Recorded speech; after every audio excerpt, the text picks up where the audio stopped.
Okay, cool. I'm back. I'm not really sure what happened there, but I'm back. Okay, let me see if I can get my stand to work with me here. No, let's just do it this way. Okay. All right, let me know if you guys are there or if you can hear me just by tapping on the screen. Okay, yeah, I can see all of your names in here. Okay, cool. Yeah, if you notice, when you tap on the screen, little hearts will come up.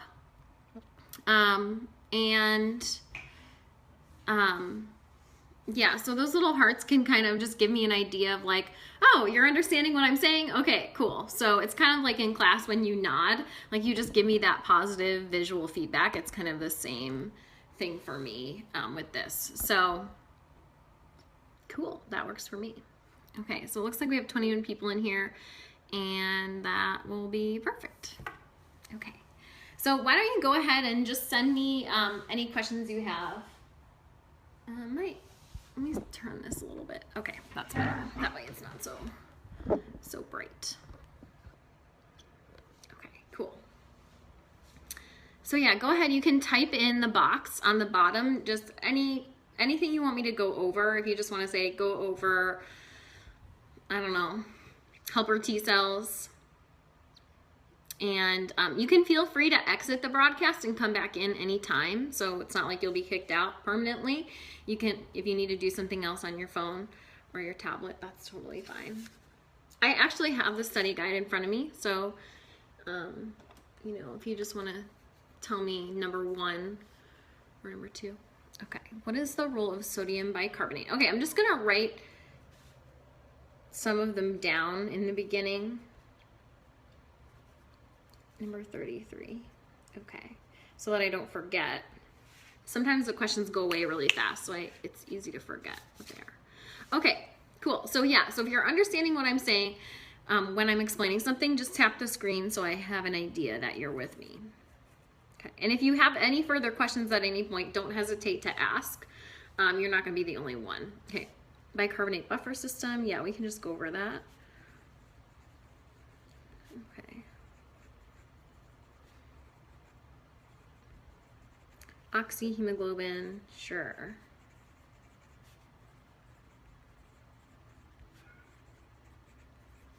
Okay, cool. Okay, awesome. So this app has actually changed since the last time I used it, so I'm kind of just getting used to it here. Okay, so we'll go until like 4:15 and then we will be done. Okay, so first thing is this sodium bicarbonate. What is its role? So the sodium bicarbonate, it's in the digestive system. It's secreted in the pancreas, kind of from the cells lining the pancreatic ducts. And the role of the sodium bicarbonate is to, number 1, neutralize the acidity of the chyme coming into the small intestine from the stomach. So if you remember, the pancreas actually adds its secretion right into the small intestine in the duodenum, and that's really important because that we have sodium bicarbonate coming in from the pancreas, because the chyme from the stomach is really, really acidic. Remember, it has that hydrochloric acid in it. Remember, HCl.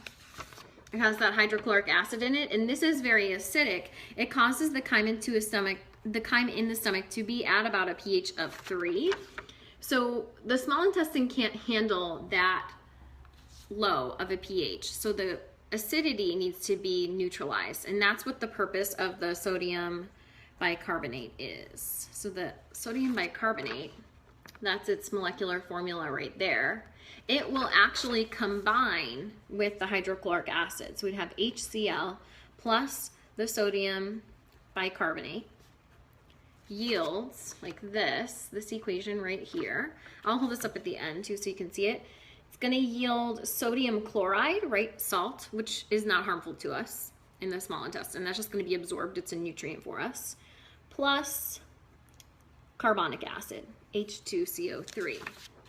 So also, guys, you can feel free to take a screenshot at any time. This is in the PowerPoint, but if there's something I draw, you can take a screenshot and it'll just save it, just like you see it right here. So this is our equation. Hydrochloric acid plus sodium bicarbonate yields sodium chloride plus carbonic acid. And this carbonic acid over here on this end is not harmful to us because that can be converted into carbon dioxide and water. And then we can just absorb those. Let me put that back up for you.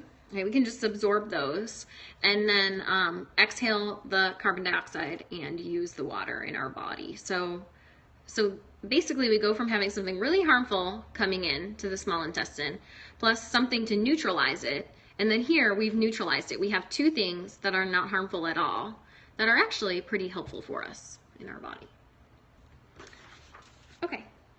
Okay, so if that makes sense, I think Paige asked about that one. Oh no, I don't know who asked about that one, but just if it makes sense, put some hearts so I can move on. If you want me to continue on that question anymore, I'm totally fine too, but just ask. Okay, cool. All right, number 33. Let's see, let me find it. I have it here on my computer.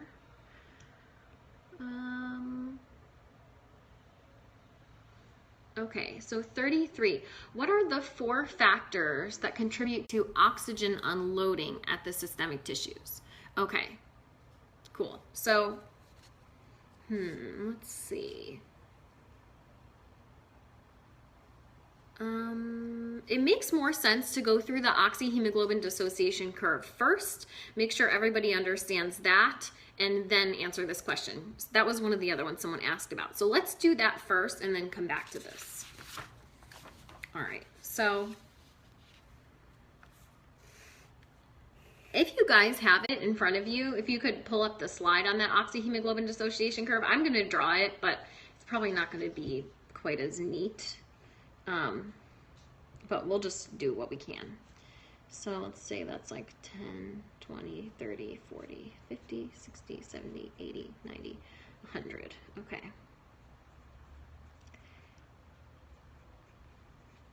And 10, 20, 30, 40. Okay, so the oxyhemoglobin dissociation curve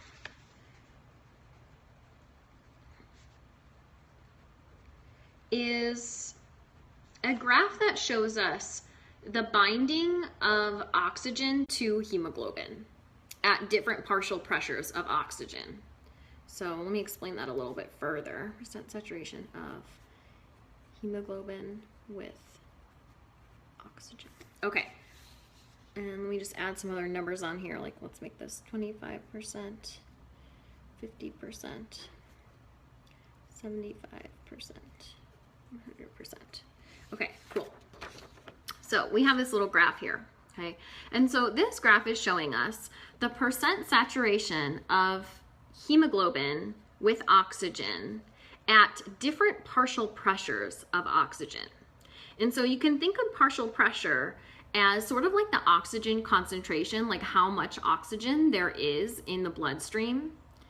And there's 2 really important values on here. So when the partial pressure of oxygen is 40 and the partial pressure of oxygen is 100, because these are 2 partial pressures of oxygen that occur commonly in the body.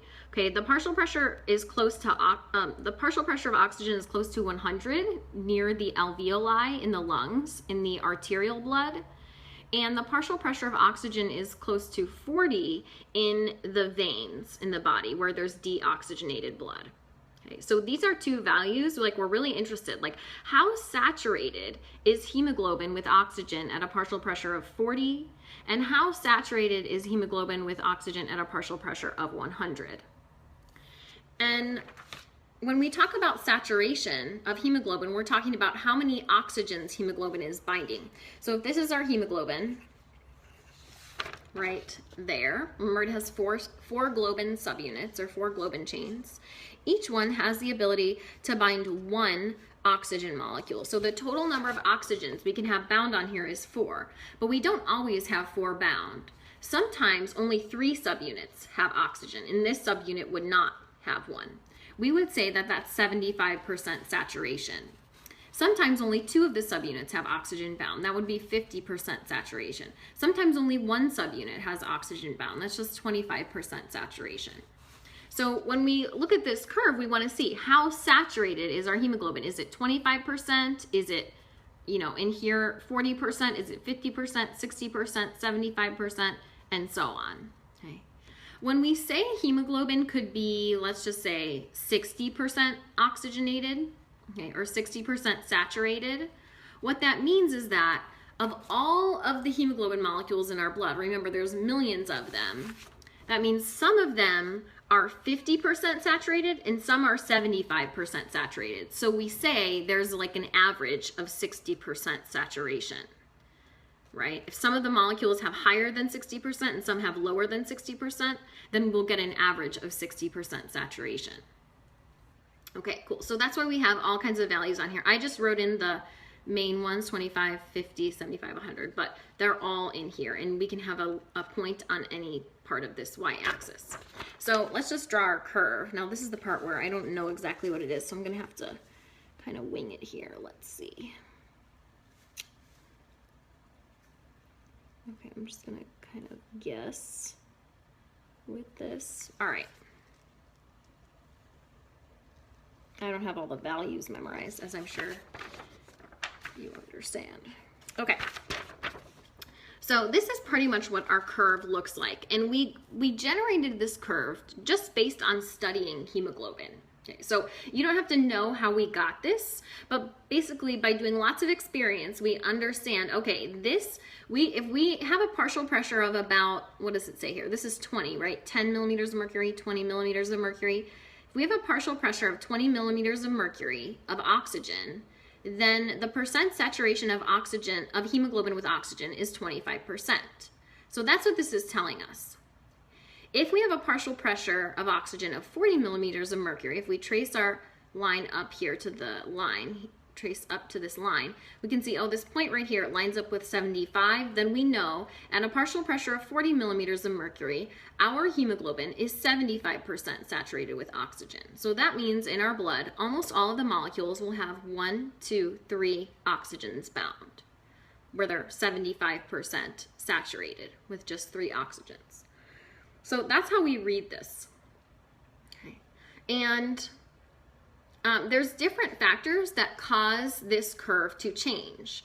So when the temperature of the hemoglobin is higher, for example, that means the hemoglobin is more likely to release its oxygen. Again, just based on studying hemoglobin, studying the molecule at these different partial pressures and at different temperatures, we know this curve changes. Like the hemoglobin molecule behaves differently when there's high heat. We also know that the curve changes, the hemoglobin behaves differently when there's an altered pH of the blood. If the pH is too high or the pH is too low, we know the hemoglobin behaves differently. So our curve will look a little different in that scenario.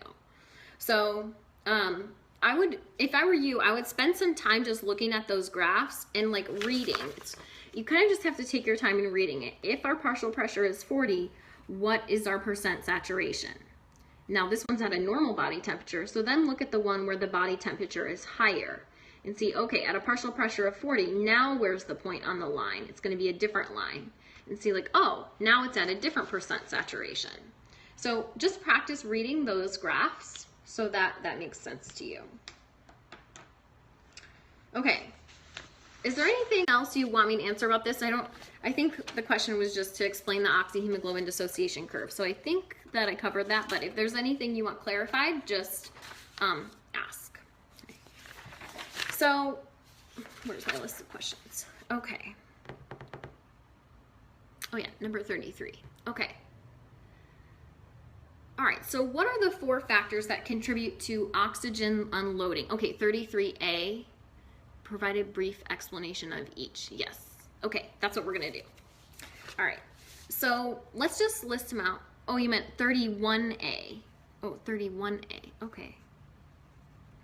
Were you the one who asked for this earlier, Paige? Oh, what does the information does the oxyhemoglobin dissociation curve tell us? Yes, okay.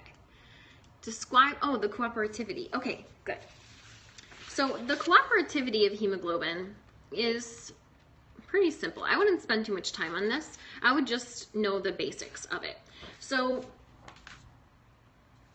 the way that this molecule works is very interesting. Okay, when one, let's say none of these, let me just draw a new one.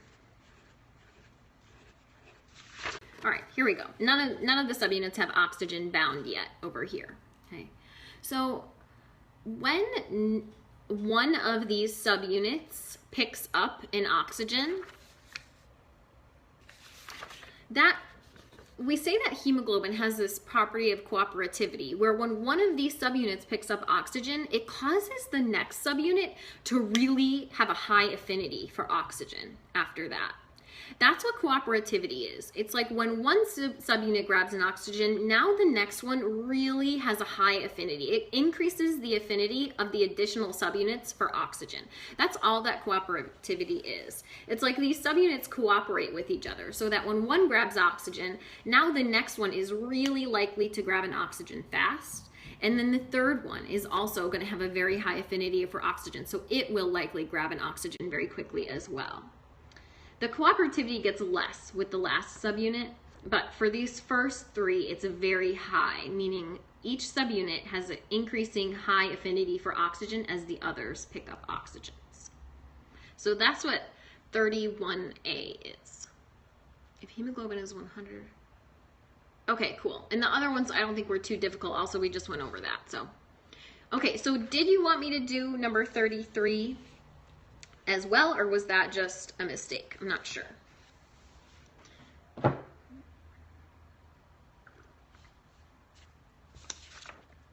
(33C). Okay. So 33, yeah. So 33, you can just look up the four. Okay, the four. Where is it? The 4 factors contributing to oxygen unloading in the PowerPoint. They're just kind of listed on the slide there, the names. But when we talk about oxygen unloading, let's first make sure everybody knows what that is. So when we unload oxygen, that means it's leaving the blood. It's unloading from hemoglobin. So it's kind of going away from hemoglobin, and it's going to go into the systemic tissues. So when oxygen unloading occurs, we're at the systemic tissues, and the oxygen is leaving the blood. Okay, and then let me move this up. All right. C, increased hydrogen concentration, low pH, causes greater or lesser oxygen unloading. Okay. This is a good one. This is related to the bicarbonate buffer system. Okay, so let's say there's 2 ways you can do this. You can just memorize it, which I suggest you do, and then you can also understand it, which you'll have to understand the equation anyways. So I think you'll kind of get it both ways. But the first thing is that when we have a high hydrogen ion concentration, this means that the blood is more acidic. So let's say just here, blood has lower pH, right? This means more acidic. Okay, so first thing is you have to memorize this. There's really no way to, figure this out if you don't have it memorized. So if we have a high hydrogen ion concentration, that means the blood has a lower pH value, okay, like a pH of 7.32 or a pH of 7.33 or pH of 7.34, okay? And also, that also means the blood is more acidic. So a low pH means more acidic blood and a high hydrogen ion concentration. Okay, now,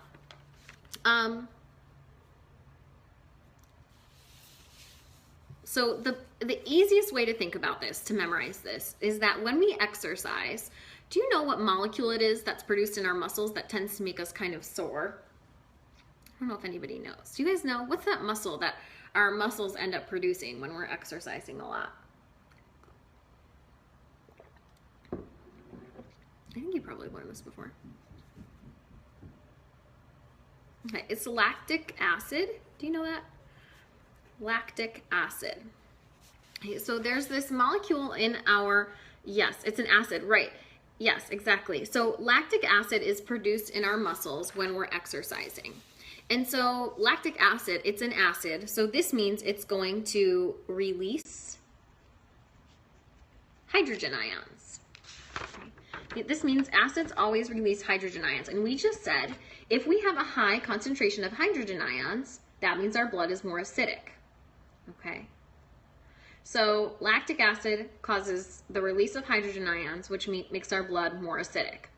Now, when we're exercising, we also, because our muscles are working so hard, we're going to need more oxygen in the muscles. Okay, so hard-working muscles require more oxygen.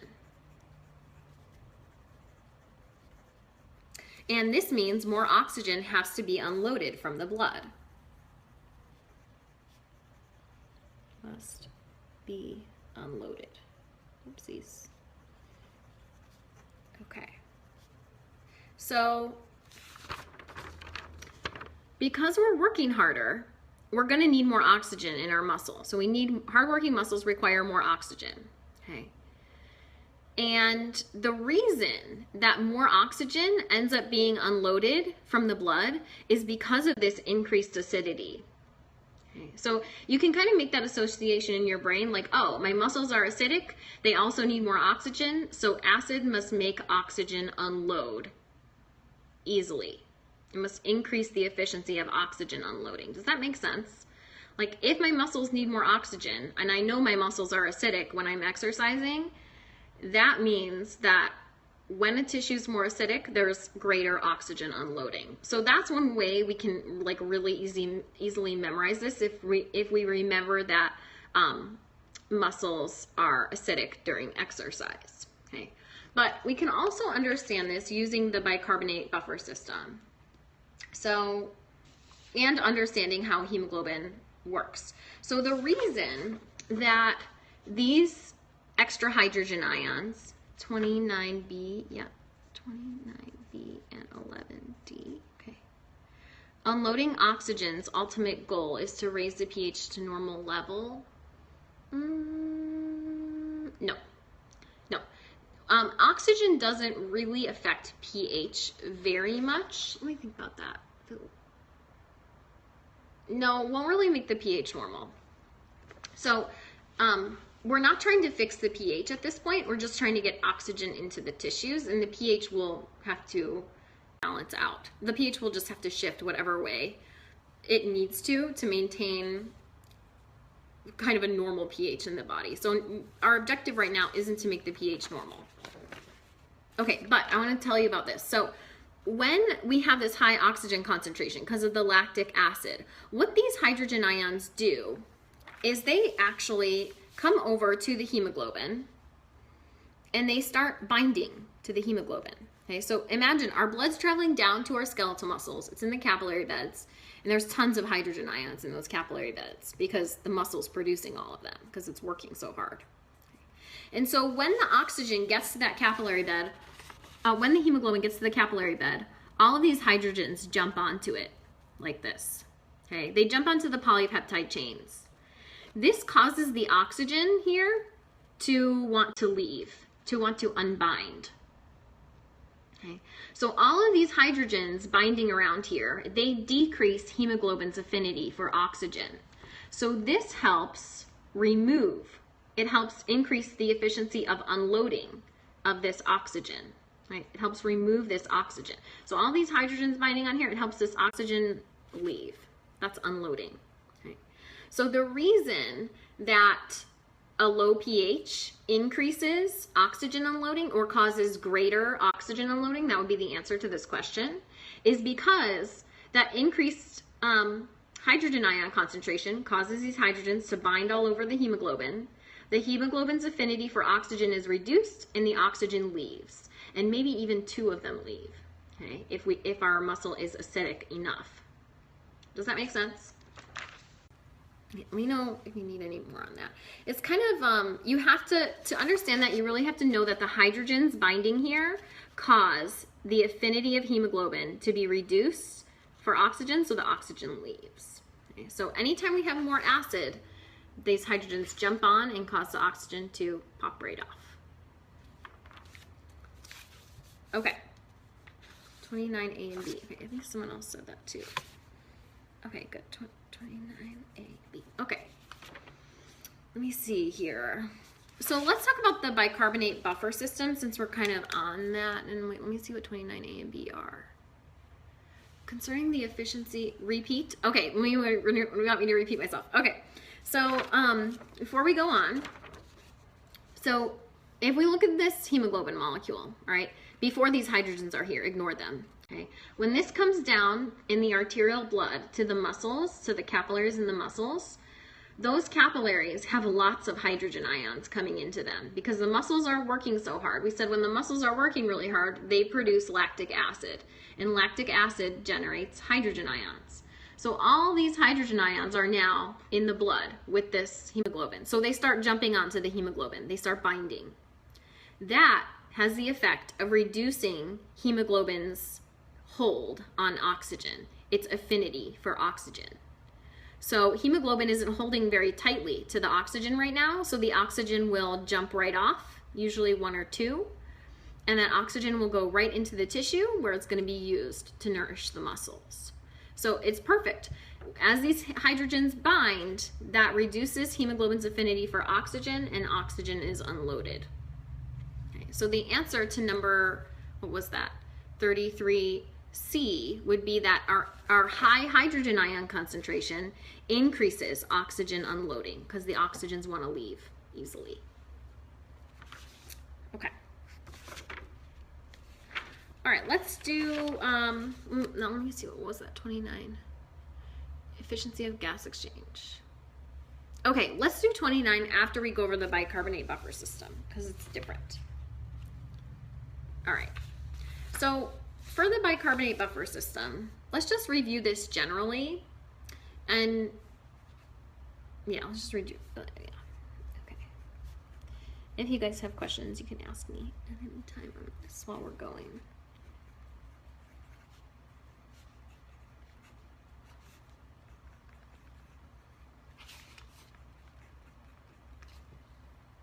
Okay. So first thing is I just want you to memorize this equation. Okay. This equation is the chemical equation for what we call the bicarbonate buffer system. If you notice, carbonic acid is right here, and here's bicarbonate. Okay, so yeah, so memorize this for sure. Okay. And what this is saying is that carbon dioxide and water can react to produce carbonic acid. And acids, what they do in water is they split into 2 parts. And this particular acid, carbonic acid, splits into bicarbonate and a hydrogen ion. So basically what this means, and let me just add one thing in here.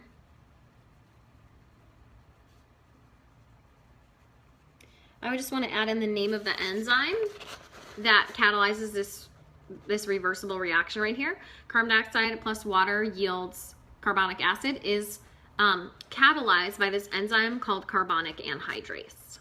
Okay, and this also catalyzes the reverse reaction as well. All right, so that's just a little additional thing. Okay, so what this equation means, the reason we have this in our blood, okay, is because in our body, having way too much hydrogen or not enough hydrogen, or even too much or too little of bicarbonate right here can kill us very quickly.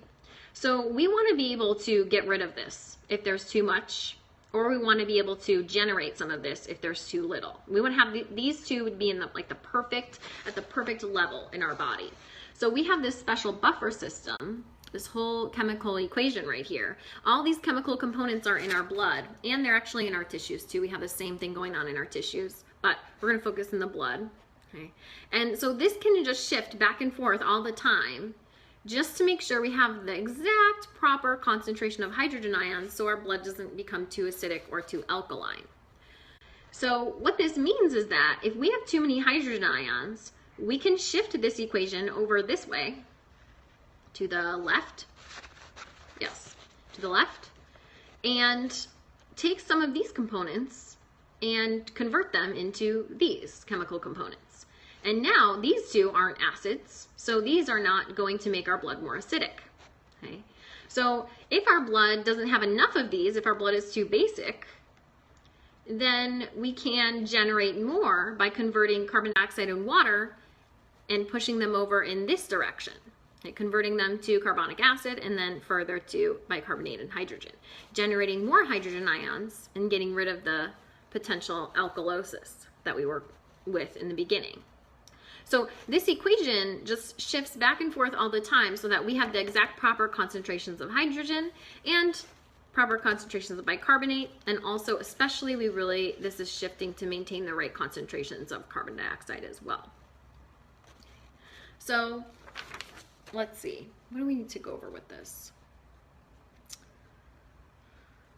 Do you guys have any specific questions on this? And there's a lot I could, let's just do like one example. Okay, I'm gonna ask you to type in the answer in the box. Okay, so let's say that we are holding our breath. Let's say we're holding our breath, okay? We're like a little kid and we're like, I'm just gonna hold my breath, okay? So when we start holding our breath, our carbon dioxide levels in our body, do they go up or do they go down? Just type it in. If we're holding our breath, do our CO2 levels in our body go up or down? Up, yes. Yes, yes, good, good, good, good. Yes, they definitely go up, right? Because we're holding our breath, so we're not exhaling that CO2. Perfect. So because these levels are getting higher, let me just put a little arrow here. Okay, they're high. Now this equation is no longer balanced. And remember, chemical equations, they will shift back and forth until each chemical component right here is at about equal concentrations, or at about as equal concentrations as we can get. So because this one's higher right now, this equation is no longer at equilibrium. All of the components are not equal anymore. One is higher than the rest. So to get CO2, the levels of CO2, to be more equal to the levels of these guys over here, which way will our equation shift? Will it shift to the, what is this, left? Or will it shift to the right to make all of these equal again? Yeah, right. It's gonna shift right, okay? Okay, if that makes sense to you, will you tap on the screen? Let me just see. Okay, it's shifting to the right. Or yeah, or you can type it in the box. Yeah. Okay, good. So this is making sense. Okay, because we want to balance these out again. Right. So if the levels of CO2 are really high, now we need to take some of this and put it over here. So these get higher and this gets lower, and we kind of, everything balances out again. Okay. All right. So let's do another one. Okay, let's say that, all right, we're gonna give you a tough one, okay? Let's say that we are having diarrhea. Okay, this is no fun, all right? We all know, no fun. Okay, so I'm gonna scratch out the first arrow because we don't need it anymore. Let's say that we're having diarrhea. When we have diarrhea, this is what happens. We lose a lot of, well, we lose a lot of things, but let's just say for right now, we're gonna focus on this one, okay? We end up having low levels of bicarbonate, of the bicarbonate ion in our blood, okay? Because they end up leaving our body. So if we don't have enough of this, okay, all the rest of these are equal, but this is low right now. Which way will this equation shift? To the right or to the left?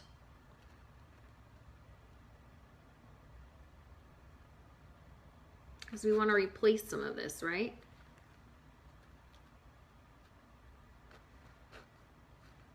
We want to replace some of this. It's not to the left. It's not to the, is it to the left? No, it's not to the left. It's to the right. It's to the right. Okay. Yeah, I know, it's really confusing, right? It seems like it would be like to the left. Okay. So right now, what's happening, it's actually going to shift in this direction. I think everyone knows this is left, just making sure no one made a mistake, okay? And so the reason it's shifting to the left is because this is equal to this, and to this. But right now, there's not enough of this one. So we're gonna put some of these over here to bring this up more towards equilibrium, to get higher and be closer to these guys in concentration, okay? So we need to replace some of this right now because there's not enough in our body. So these other ones are going to move over in this direction to replace this. If that's making sense now, put some hearts on there. Yeah, I saw a few people did. Okay. So Does anyone want me to repeat that? Just put in the box repeat if you want me to repeat it. We can do another example too, like that one. I know it's a little bit, it's easy when one's high. It's easy to think, oh, if it's too high, we need to move it away. Okay. So when this one's too low, so think about this, okay, where all of these were equal. So this equation was just happy. It was just shifting a little bit here and a little bit there. But right now, we just lost a bunch of these bicarbonate ions. So hydrogen is equal to carbonic acid, is equal to water, is equal to carbon dioxide. So when this occurs, when we have the diarrhea and we lose all this bicarbonate, this one's low now. So we need to generate more of this. Okay, I can answer that in a second here. Let me put this up. Okay.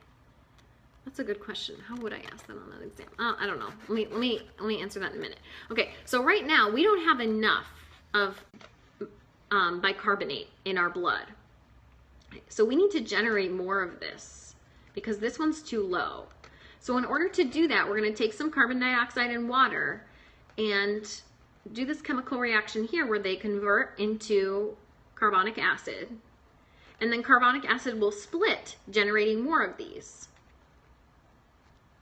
So when something needs to increase, it shifts to the right. No, that's not true. You have to pay attention to what is increased, what is too low, or what is too high. There's no one rule for this. There's no like way to just memorize which way it goes.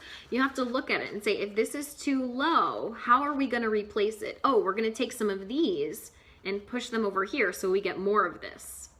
Okay. If this is too high, how are we going to get rid of it? Oh, we're going to push it over here. So now this goes back down to normal. Does that make sense? So we're replacing what's too low by shifting these over to here. Okay. All right, cool. How would I ask this on the test? Okay, let's see. First I would ask you, I would want you to know, you have to memorize this, right? Because if you have this memorized, it's going to be hard. Okay, so make sure you memorize this. Oh yeah, I'll make sure you can use the scratch paper during the test too. Okay, and make sure this is memorized. And then first I would say, in the bicarbonate buffer system, if carbon dioxide levels are high, which way will the reaction shift? Or if we're holding our breath, which way would the reaction shift? And I won't give you something you don't know. So maybe you didn't know about this diarrhea one before, so I wouldn't say that because I don't expect you to know that at this point. But if I said, if we're hyperventilating, okay, remember, what's hyperventilation?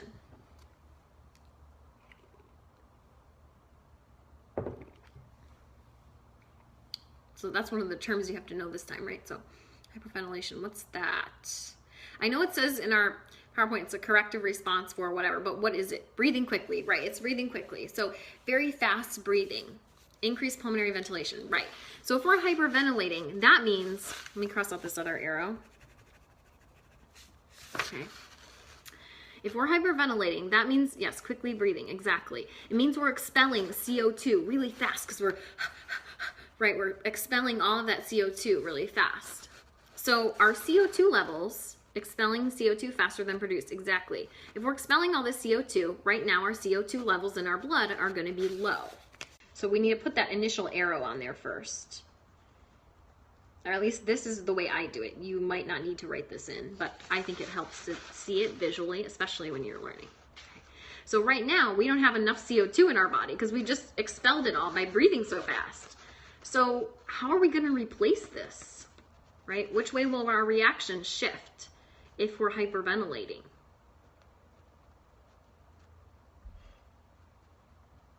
Yeah, right. Now it's going to go left, right? Because we need to replace this now. There's not enough. So our hydrogen and bicarbonate will come over here and shift to the left. Okay, is it making more sense now about this replacement thing? So I might ask a question like that. I would set it up for you. I would ask you, what is hyperventilation to kind of guide you a little bit since this is all very new. We're going to do this again when we get to the urinary system, and then it'll be a little slightly trickier, but for now this is like your first, this is one of the most complicated things we learn in this class, and it's one of the things you actually have to know how to do this in your nursing classes too. So it's worth it. It's worth the struggle in the beginning because it makes it a lot easier once you get to the higher levels. Okay, cool. Because hydrogen levels in a patient's body affect all the other ions. So we have to make sure that their blood pH is just right. All right. So I think that's good on that. Okay, so then we were going to do 29A, B, and 11D. Okay, let's see. Let's see what 11 is first. Guys, don't forget that the lymphatic and immune questions from the first study guide are the study guide for this. I think you all know that, but I just wanted to remind you that, remember, lymphatic and immune are on this test. That was one of the main topics we did. Okay. So let's see. I have that in front of me too if you want to go over any of those. Where's 11? Okay. Okay, let's do 11D. That will be really short, and then we'll go on to 29A and B. So 11D is describe the 3 respiratory groups, how they work together to regulate ventilation rate. Okay, so we've got the DRG, the VRG. Oh, I didn't put them in order. It's okay. The PRG. All right, so there's these 3 respiratory groups. The dorsal respiratory group, the ventral respiratory group, and the pontine respiratory group.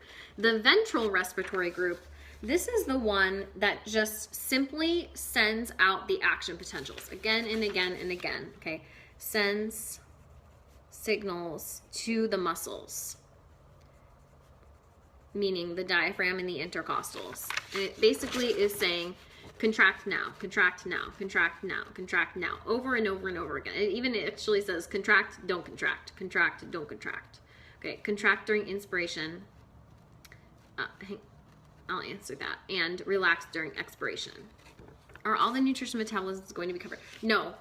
There's only going to be, on the nutrition and metabolism, it will just be, where are they? We're not going to do most of it in this test. We're going to do the first 1, 2, 3, 4, 5, 6 questions is what I have here. We're going to keep it, yeah, we're going to keep it simple. Oh yeah, pontine respiratory group is PRG. Pontine respiratory group. That's like for ponds because it's located in the pons. Let's write that here. This one's located in the pons. Whoops. This one's located in the medulla oblongata. Okay, so there we go. We got our. So the DRG and BRG are located in the medulla, and the PRG is located in the pons. And our VRG is simply just sending out the signal, saying contract now, contract now. Okay. The DRG communicates to the VRG. The DRG tells the VRG, the ventral respiratory group, how fast or slow to go. So the dorsal respiratory group is saying, go faster, we're exercising. Go slower, we're sleeping. Okay, it's basically telling the VRG, the ventral respiratory group, to adjust its rate and depth of breathing, or adjust the rate and depth of breathing. The DRG is saying we need a longer contraction, we need a shorter contraction. Okay, so the DRG is regulating the rate and depth. That's the dorsal respiratory group. The DRG gets its information because the DRG, the neurons there are making a decision about how fast or slow to make the ventilation rate. So it's getting its information from a few different places. So it's getting information from our skeletal muscles, our proprioceptors, telling like how much activity we're doing. It's getting information from our chemoreceptors in the medulla and in our arteries, the central and peripheral chemoreceptors, saying we don't have enough oxygen, we have too much carbon dioxide, we need to breathe faster, whatever the information may be. And it's getting information from the pontine respiratory group. Okay, so the DRG is saying go faster, go slower, but it has to get information that causes it to make those decisions. Okay, and that information is coming from all those different sources.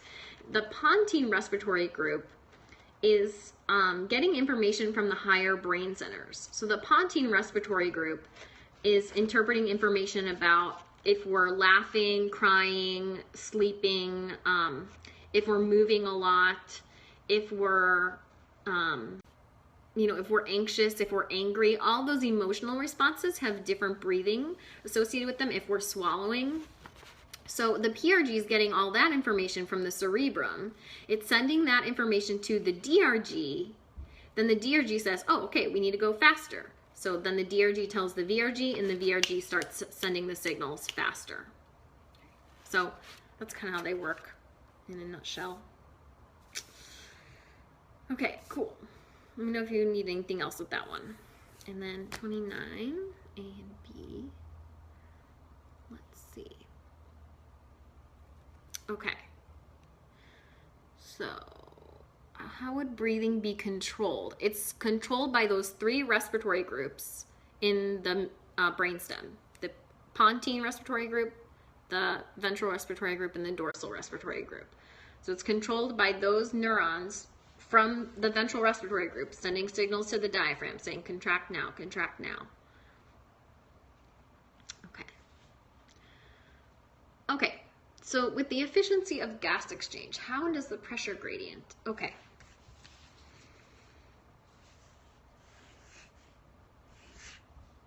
Let me draw a new picture. Chemoreceptors. Yes, chemoreceptors are most sensitive to pH changes, then they're second most sensitive to carbon dioxide changes, and then third, oxygen changes. All right, we're just going to use kind of a simple example with this. All right, so this is 29A. So here we have our alveolus, or our alveoli, one alveolar sac here. And we have our blood. Okay. And so remember, this is called our respiratory membrane. We would have surfactant, water, simple squamous epithelium, basement membrane, simple squamous endothelium. Okay. And the gases have to cross across that through that membrane.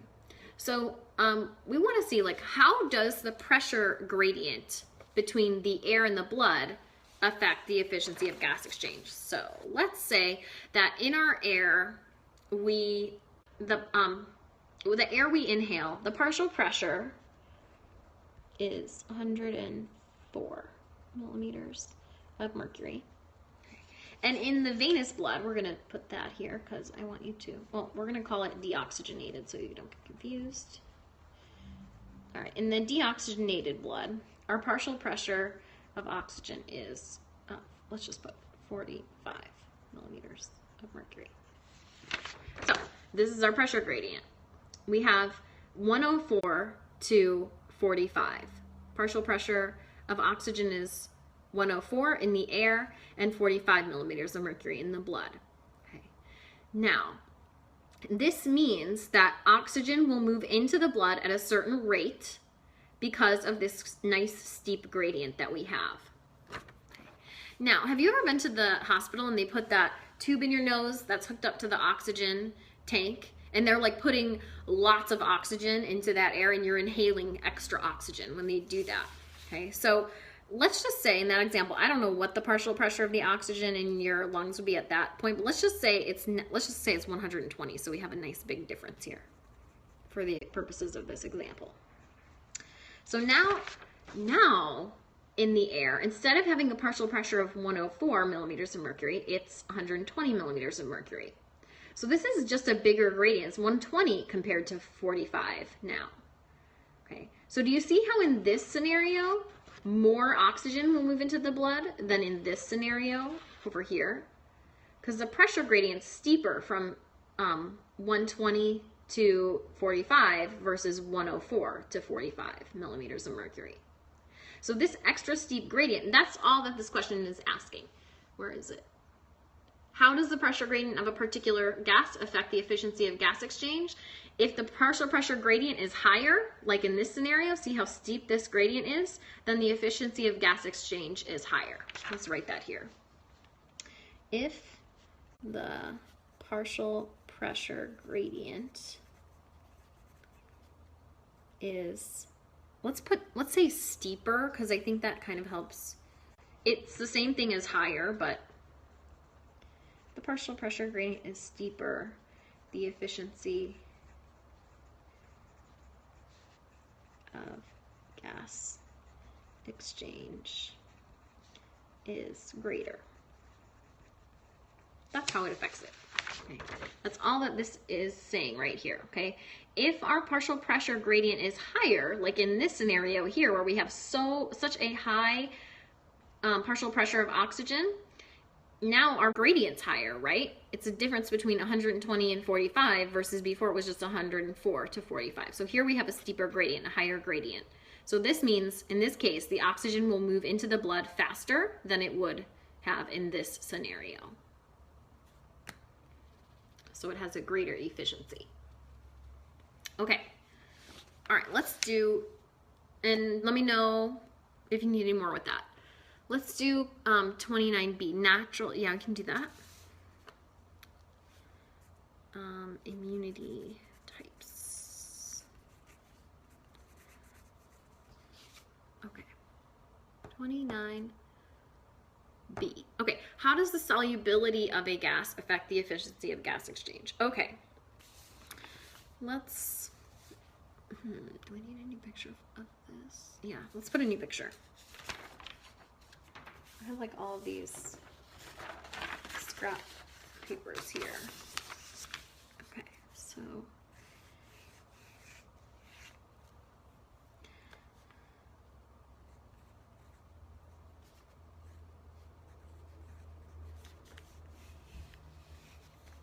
this is our blood vessel.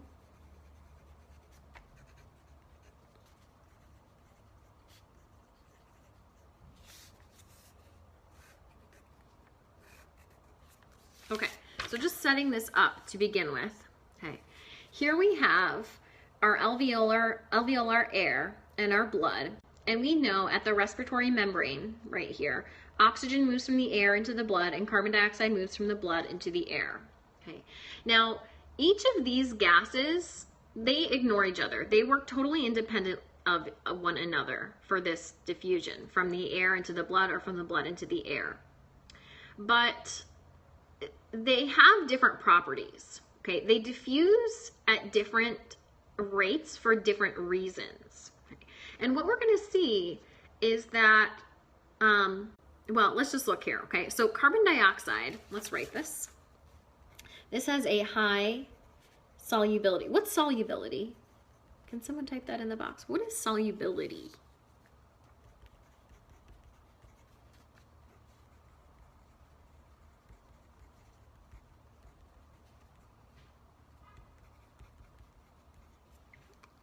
What does it mean if something has a high solubility in water? Okay. Carbon dioxide has a high solubility in water. Yeah, ability to dissolve. Solubility is how well something dissolves in water, right? That if it has a high solubility, it dissolves well. Exactly, that's what it means. Good, good, good. Yay. Okay, so carbon dioxide has a really high solubility in water. Oxygen doesn't, okay? So carbon dioxide has no problem moving through this blood and water in here really easily, and all these fluids in here has no problem. Oxygen doesn't really want to come into the body on its own because it doesn't have a very high solubility in water. It doesn't really want to dissolve in the water. So what this means is that if a gas has a higher solubility in water than another gas, let me move this over here so you can get your picture better. Okay, if carbon dioxide has a high solubility in water, this means that it can zip out of the blood really fast because it moves through that water really, really quickly. Okay? Whereas oxygen, it doesn't have a high solubility in water, so it wants to move into the water really slowly, like kind of resisting moving into the water. Okay? So that's how, if a gas has a greater solubility, it will, what's our question? Oh, it will have a greater efficiency of gas exchange. Okay, the efficiency of gas exchange will go up. If a gas has a low solubility, the efficiency of gas exchange will go down. Now, if we take into account the partial pressure gradients of carbon dioxide and oxygen, and we take into account the solubilities of carbon dioxide and oxygen, they actually balance each other out. So we end up, because oxygen has a high partial pressure gradient but a low solubility, and carbon dioxide has a high solubility but a low partial pressure gradient. So they end up exchanging at equal rates and equal amounts of the gases. So if you take the partial pressure gradient and the solubility into account, carbon dioxide and oxygen behave pretty much the same, even though their solubilities are very different and their partial pressure gradients. If you look back in the PowerPoint at the values, you'll see they're really different. You probably have it in your notes too. We wrote it on the board. Okay, cool. So that's 29A and B. 15B? Sure. What's 15B? Ah, irritant receptors. And 10. Okay, 15B and 10.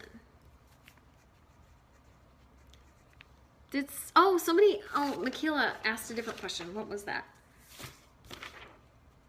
Oh, that was about the immunity. Okay, let me get to that.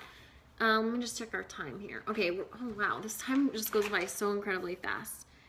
15B. Okay, so 15B and 10 is what I wrote down. Okay, so we'll do the immunity one after these two, and we'll make sure we have time for it. Okay, irritant receptors, really easy. Oh, how is vasoconstriction involved? Okay, so the irritant receptors, they are detecting pollutants coming into the body, and when the pollutants come in, the irritant receptors in the lungs, they send signals up to our brain through neurons, and our vasomotor center in the medulla oblongata is like, oh, we have irritants in the lungs, this is not good. So, oh, you know what? This question, it shouldn't say vasoconstriction. It should say bronchoconstriction. Can you guys see how bronchoconstriction would be involved? Vasoconstriction is not involved. This is a mistake. Okay. Can you see how bronchoconstriction would be involved if we have irritants in our lungs? Right? We would want to cause bronchoconstriction, narrowing of the bronchioles, to prevent so much of that pollutant coming into our lungs. So if we narrow the bronchioles, that'll make our breathing like more like constricted, which will prevent us from taking in tons of smoke or tons of pollutants, whatever they may be, tons of some toxic chemical. So this question should say, how is bronchoconstriction involved?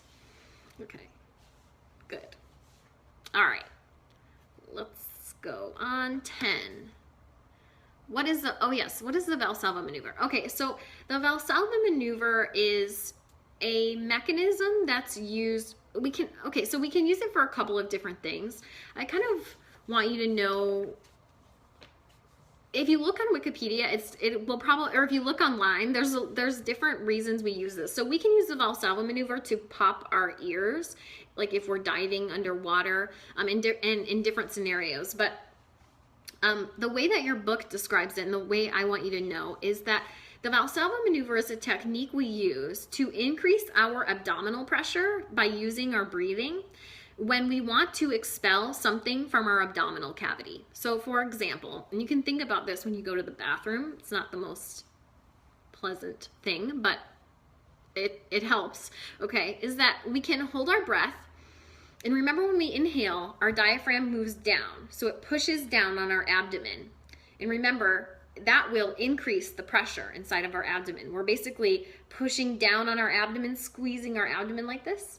And that's Boyle's law, right? When our volume of our container, our abdomen gets smaller, the pressure will go up inside. So that abdominal cavity has increased pressure when we inhale. So we inhale, we hold our breath, and then to increase the pressure even further, we contract our abdominal muscles. So just do that right now, okay? Take a deep breath in, hold your breath, and contract your abdominal muscles. Can you feel how that would cause you to defecate or urinate, or expel a child from your body if you're in childbirth, or even that would cause you to vomit as well? There's other things involved in that reflex, but it's a similar technique. So that's the Valsalva maneuver. It's used to increase pressure in the body, in the abdominal cavity, so we can expel some contents. Okay, cool. So that was 10. Now, let's do the immunity one. Thank you. You're welcome, Maria. Okay. So the 4 kinds of immunity, and I think you asked about 2 specifically, but I don't remember which 2 they were. Okay, so there's natural active immunity, okay? think of natural, it's like all of them. Okay, cool. Natural is like we naturally get infected. Okay. And so our body has a natural response to that infection. So natural active immunity, is that the one I said?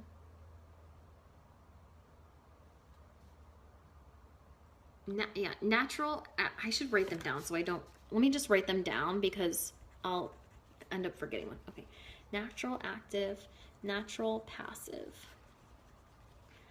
artificial active, and artificial passive. Okay, we'll just do them in this order. Okay, so natural active immunity is where we naturally get some virus or pathogen, okay?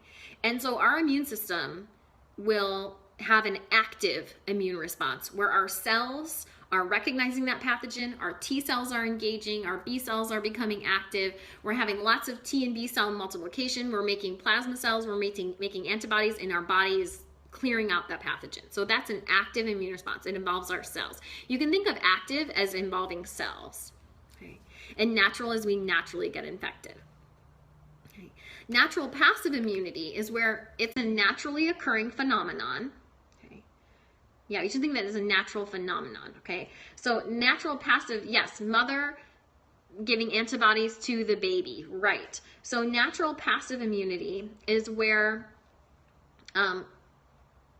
in this case, the mother is just passing antibodies to the baby through her breast milk. And so the baby, its immune system is not formed very well. It's not very well developed. So we're going to use this passive kind of immunity where the antibodies that were just given to this baby will protect it.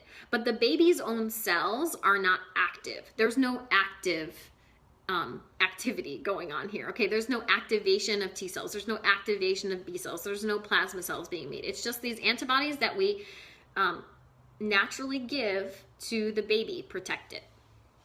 41.2. Okay, cool. We'll see if we have some time for those. All right, and then we have two more.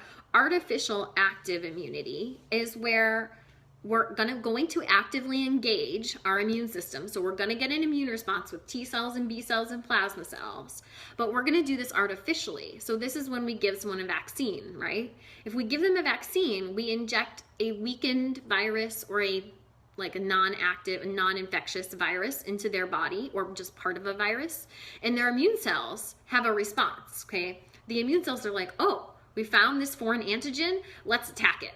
Okay, and so the immune cells start to become a little bit active and they start to have a little bit of an immune response. And so now we're like actively protected. Okay, our cells were actually involved, but it was artificial, right? We made up that way. Like we totally artificially make vaccines. And then artificial passive immunity is where we artificially, using a biotechnical, or like a, what am I saying? Like a biomedical technique, right? Using this biochemical technique, we're actually going to artificially allow them to become passively immune. So this is something, if someone gets a really terrible disease like rabies, or we think that they might have rabies, I should say, before they even show any symptoms or before their immune system starts an active immune response to the rabies, we want to give them some passive protection, because once their immune system gets involved, it's over for them. So we don't want to have an active immune response. So what we do is we inject antibodies into their body. Okay. If we think about passive immunity, it's just involving antibodies that the person gets from another source. So in the first example, when it was natural, the baby got them from its mother. And in this example where it's artificial, the person is getting those antibodies from an injection, from some molecule created in a lab. And so now those antibodies go into the person and protect them from the rabies infection. Does that make sense? It's also explained in the video. I'm kind of long-winded there with it though. Okay. So 41 and 42, and I just have a few more minutes. Okay, 41. I'm skipping it somehow. Okay, there we go. How does hyperventilation, okay. This is good. All right, Oh no, that's not the right equation. Where's the right equation? Okay, here we go. Remember this? So how does hyperventilation correct acidosis? Okay, so if we have acidosis, the easiest way to understand this is to just look at this equation. If we have acidosis, remember acidosis means we have a high hydrogen ion concentration. So let's scratch out the other arrows. So we have high hydrogen ion concentration, so I'm going to add that arrow in. It's high. Okay. So our body needs to get rid of this hydrogen. Okay. So what we can do to get rid of this hydrogen is hyperventilate. Okay, and it's all shown in this equation how this works. So what happens if we hyperventilate with the CO2? What happens if we hyperventilate with the CO2? You can just type it in. You can just type it in your own words. I don't have an exact wording I'm looking for, but what happens with the CO2 when we hyperventilate?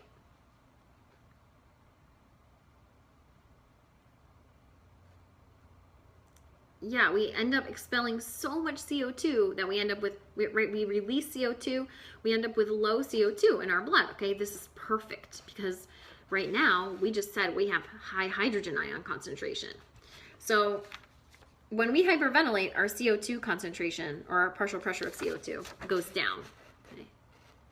The equation shifts to the left, right, because CO2 is low, exactly. So all of these too many hydrogen ions we have, right, this acidosis, these hydrogen ions shift over here to the left, right, to replace that CO2. So now we no longer have acidosis. Does that make sense? So we started with too many of these. We got rid of some of the CO2, so this could really shift over here, right? Yeah, yeah. And so we're pushing these hydrogen ions over here, then we just exhale all that CO2 and we're fine. So that's our body uses our respiratory system to make sure we don't have an imbalance in our pH or our hydrogen ion concentration. Okay, and then 42, how does hyperventilation, so acidosis, high hydrogen ion concentration, yes, that's right. 42, how does hypoventilation correct alkalosis? Okay, the arrows are getting kind of wild here. All right, let me see if I have a different color. Let's just use a marker. Okay. This is where I keep my stash of dry erase markers. I have like 50. No, that's not true. Okay, so here, if we have alkalosis, how does hypoventilation correct that? Okay. So, oh, first of all, what happens during hypoventilation with carbon dioxide? If we're hypoventilating, what will happen with carbon dioxide levels in our body?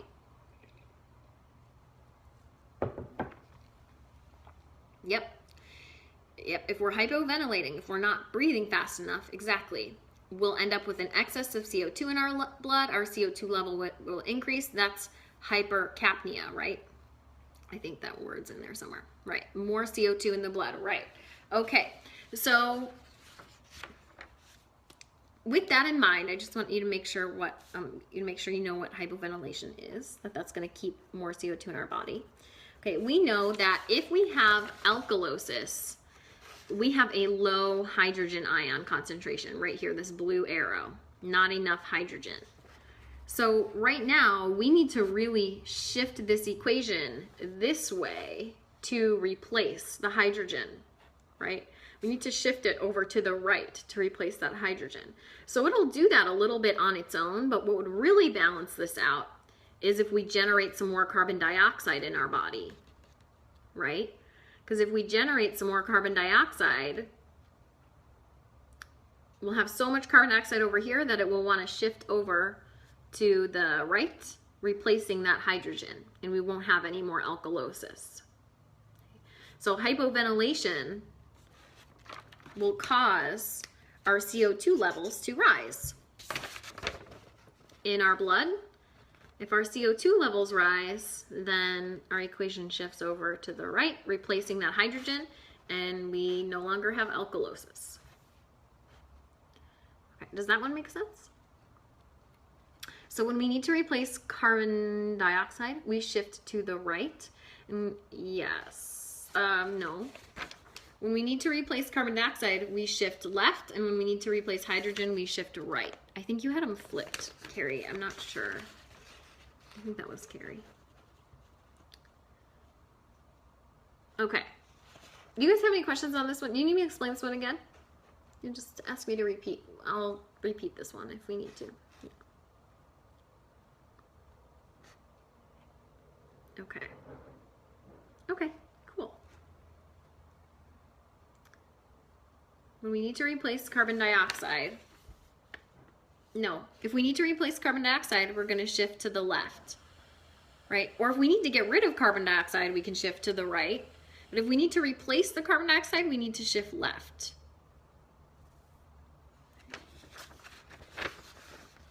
Because if there's not enough over here, we need to take some of the CO2 from this side. Right here it is. See the CO3? The CO2 is in there. So all we're going to do is just put it over here, forming more of this, replacing it. So that's a left shift. Okay. But that's not what happened in the alkalosis example. In the alkalosis example, we have extra CO2 in our blood because we're hypoventilating. And so this is going to move over here, ending our alkalosis, replacing all those hydrogen ions and alkaloses over them. Okay, so the urinary system will also help us correct acidosis and alkalosis. So we're going to go over this again later. Okay, cool. So if you have any further questions, you can feel free to send me an email. I can answer some of them.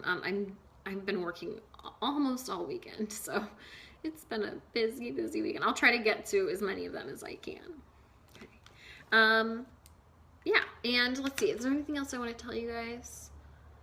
Are you going to post this? Yes, it should be saved on my phone. I'm like praying that it saves on my phone. It didn't do it once, and it was horrifying. So I really hope it does. I really hope it does. Okay. All right, cool. Yep. And oh yeah, I also want to talk to you about one thing. Yeah, you can go if you need to go. It's totally fine. You're welcome. You're welcome. You're welcome. If you're feeling overwhelmed, you need to stop thinking about everything you need to do and like let yourself focus on one thing you need to do. Because if I think about everything I need to do between today and tomorrow, I feel overwhelmed. But if I just think about how I'm doing this one thing with you guys right now, I feel calm again and I can focus on this. Okay. It's the same exact thing with studying. Can you just, yeah, I can do this for exam 3 in the final. Yeah. I used to do this more frequently, and I don't know, since I was working on the other videos, I stopped. It was too much time, but I can do this more.